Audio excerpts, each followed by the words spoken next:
What inspires change? What motivates us? It's what's inside that moves us. What moves you? Get the Scion story at scion.com.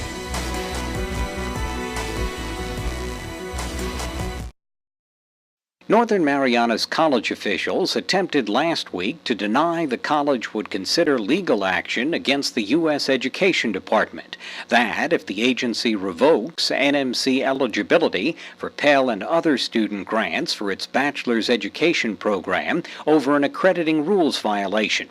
The college states that President Sharon Hart did not state in her conversation with this reporter that the college would file a lawsuit. In her own words, NMC President Sharon Hart, on her meeting last week with the Undersecretary of Education. No, we would be taking, we told them we would take legal action and move forward with it. Hart was asked specifically if it would misrepresent her or the original story that she and her NMC team would go to court, to which she responded, no. The college's statement says Hart said the college is prepared to take the next step, and the next step is to meet with the Secretary of Education.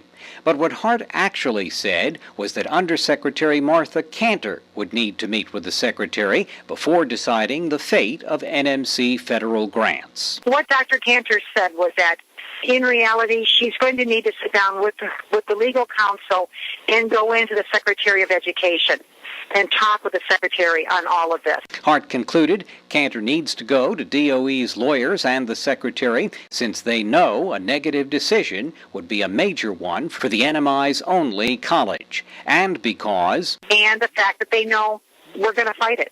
Separately, the U.S. Senate has passed the NMI Territorial Sea Bill, S-256, that also delays this year and in 2014 annual increases in the NMI minimum wage, now at $5.55.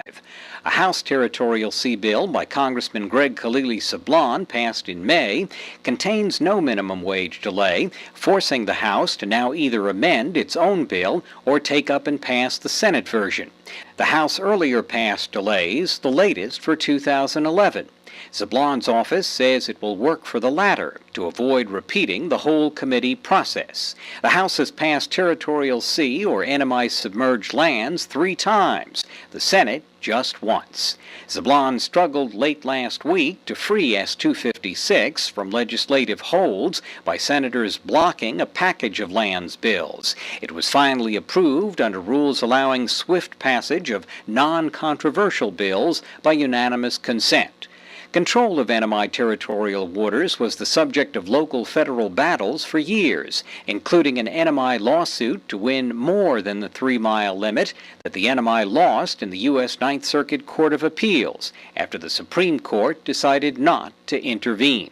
The legislation's also been written to clarify shared management responsibilities of submerged lands in the Islands Unit of the Marine National Monument.